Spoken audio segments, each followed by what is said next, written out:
Hello friends, જય શ્રી કૃષ્ણ. મારા કિચનમાં તમારું સ્વાગત છે.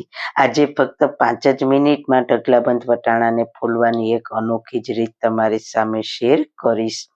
તો મિત્રો, શિયાળાની ઋતુમાં વટાણા માર્કેટમાં બહુ સરસ આવે છે અને આપણે તેને લગભગ ઘણી રેસીપી બનાવવામાં ઉપયોગમાં લેતા હોઈએ છીએ, પરંતુ આપણે તેને ઉપયોગમાં લેવા હોય ત્યારે તેને છોલવાની બહુ બધો ટાઈમ લાગે છે અને ઝંઝટવાળું કામ પણ છે.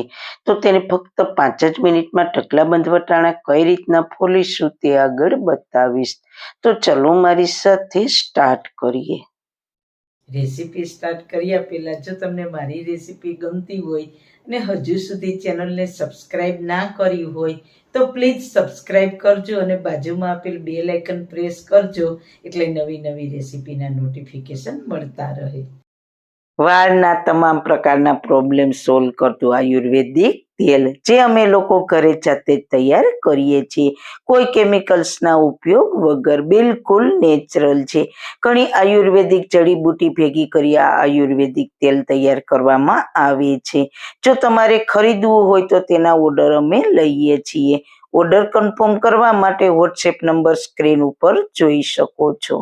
જો તમારે આ તેલનો પૂરો વિડીયો જોવો હોય તો તમને આ ચેનલ પર મળી જશે અને ડિસ્ક્રિપ્શન બોક્સમાં લિંક પણ મૂકેલી છે.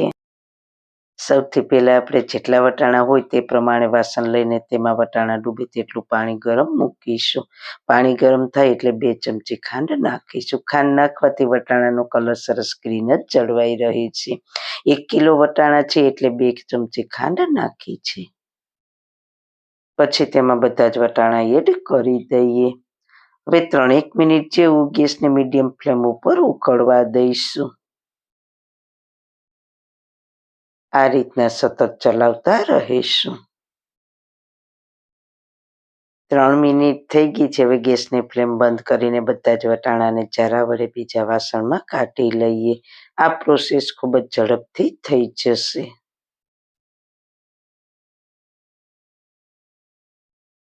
તમે જોઈ શકો છો વટાણા સોફ્ટ થઈ ગયા છે. તો તેને આપણે ગ્લાસની મદદથી વટાણાને આ રીતના રાખીને ગ્લાસને તેના ઉપર રાખીને આગળની તરફ પ્રેસ કરવાનું છે. તો આવી રીતના ફટાફટ મિનિટમાં ઘણા વટાણા છોલાઈ જશે. જો તમારી કીતે આ રીતના વટાણા ના ફોલાય તો બીજી રીત બતાવું.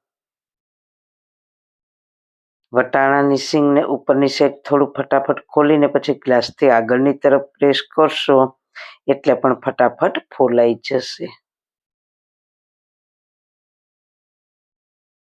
અને ત્રીજી રીતમાં જો તમારે ગ્લાસનો ઉપયોગ પણ ના કરવો હોય તો ઉપરથી થોડું ખોલીને ઉપરની સાઈડથી પ્રેસ કરશો એટલે એક થઈને બધા વટાણા સીંગમાંથી બહાર આવી જશે. એકદમ સહેલી અને સુપરફાસ્ટ રીત છે.